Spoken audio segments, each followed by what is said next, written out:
eh. Masarap pala ang ganitong luto sa hipon, no? Usually kasi ang nilalagay ko tomato paste at oyster sauce. Ngayon naman, tinry ko yung paprika. Masarap na, tipid pa. Tara, lutuin na natin.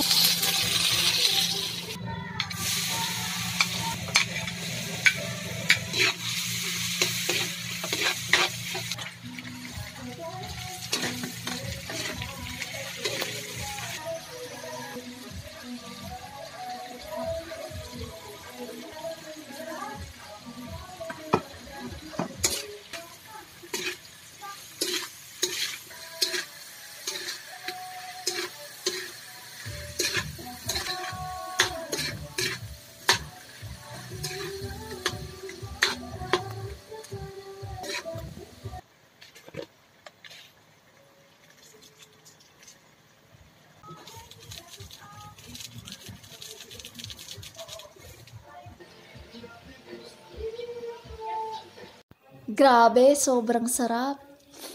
Sauce at kanin lang, busog ka na.